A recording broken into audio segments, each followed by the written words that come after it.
નમસ્કાર મિત્રો, અમારી ગુજરાત ન્યૂઝ ચેનલમાં તમારું સ્વાગત છે। દેશ દુનિયાની તાજા ખબર જાણવા માટે અમારી ચેનલને અત્યારે સબસ્ક્રાઇબ કરી દેજો।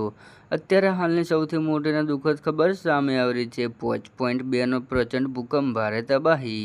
ચીનમાં દક્ષિણ ભાગમાં આવેલા ગુઆંગસી પ્રદેશમાં સોમવારે વહેલી સવારે 5.2ની તીવ્રતાનો જોરદાર ભૂકંપ આવ્યો હતો। જી હા મિત્રો, વધુ વિગતવાર વાત કરવામાં આવે તો જમીનથી માત્ર 8 કિલોમીટરની ઊંડાઈએ કેન્દ્રબિંદુ હોવાના કારણે આંચકા અત્યંત વિનાશક હતા। જી હા મિત્રો, તમને એ પણ જણાવી દઈએ કે જેમાં 2 લોકોના મોત થયા છે અને અનેક ઇમારતો ધરાશયી ગઈ છે। તબાહીના કારણે 7,000થી વધુ લોકોનું તાત્કાલિક સ્થળાંતર કરાયું છે, જ્યારે તાયંગુનચુન નગરમાં રાહત કામગીરી હજુ પણ ચાલુ છે। જી હા મિત્રો, તમને એ પણ જણાવી દઈએ કે આ હતા આજના તાજા સમાચાર, અને અમારી ચેનલ પર નવા હોવ તો લાઈક, શેર અને સબસ્ક્રાઇબ કરી દેજો। ધન્યવાદ।